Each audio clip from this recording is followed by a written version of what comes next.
Mimi naishi Mtwara.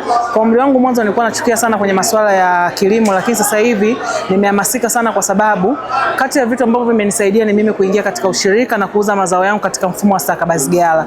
Mwanzo nilianza na ekari chache, lakini mpaka sasa hivi nina jumla ya ekari 33 na ninavuna vizuri, lakini pia inanisaidia kwenye upande wa bei. Mwanzo nilikuwa nawauzia Kangomba, lakini unakuta leo wanakuja na bei ndogo, wanakuja na bei ya kukalipuka. Lakini sasa hivi mambo yako katika mfumo, bei nitakayouza mimi na mwenzangu inakuwa ni sawa na zinakuwa bei nzuri. Kwa sehemu kuna wakati tunapata bei nzuri zinatusaidia kuvuka.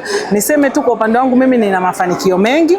Mwanzo nilipanga, lakini sasa hivi nina nyumba yangu ambayo tayari nimejenga na nina usafiri wangu wa kutembelea kupitia kilimo. Jamani, mimi nawahamasisha kwa vijana ambao wanakiogopa kilimo. Kilimo sio cha wazee, tunatakiwa tulime kwa sababu mfumo ambao sasa hivi tunauzia mazao yetu yamebadilika. Mfumo wa kuuzia mazao umekuwa wawazi sana, na kipekee tutoe shukrani zetu kwa WRB kwa sababu wanatusimamia kuanzia kwenye magala yetu tunakopeleka korosho zetu na mazao mengine kama ufuta, mbaazi na kila kitu mpaka kwenye ufumo wa mauzo na mkulima kumfikia pesa yake.